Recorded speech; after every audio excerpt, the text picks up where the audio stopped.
দিনের hair style. আজকে তো মৌসুমীর বার্থডে পার্টিতে যাব। আমি আমার হেয়ার স্টাইলটা এত সুন্দর করে করব, সবাই আমার দিকেই তাকিয়ে থাকবে। আমি তো একটু নাটা, এমন ভাবে চুলটা বাঁধবো যাতে আমাকে সবার থেকে লম্বা লাগে দেখতে। না না, আর দেরি করে লাভ নেই, তাড়াতাড়ি চুলটা বেঁধে ফেলি। লা লা লা লা লা লা লা লা লা। আজকে আমার চুলে সব থেকে সুন্দর পপটা করব। হে ঠাকুর, তুমি দেখে নিও যেন চুলটা না ফেটে যায়। 1 2 3 and 4।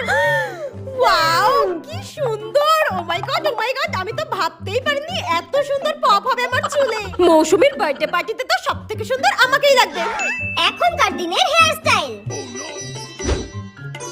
আজকের অনুষ্ঠানে তো সবথেকে সুন্দর হেয়ার স্টাইল আমি করে যাব, যাতে সবাই আমার দিকে হা করে তাকিয়ে থাকে। ব্যাস, আমি একদম রেডি হয়ে গেছি অনুষ্ঠানের জন্য। আর আমার চুলটা তো সবথেকে সুন্দর লাগছে আজকে। আজকের হেয়ার স্টাইলটা তো সবথেকে সফট আর আমার পছন্দেরও, একদম লুক লাইক নায়িকা।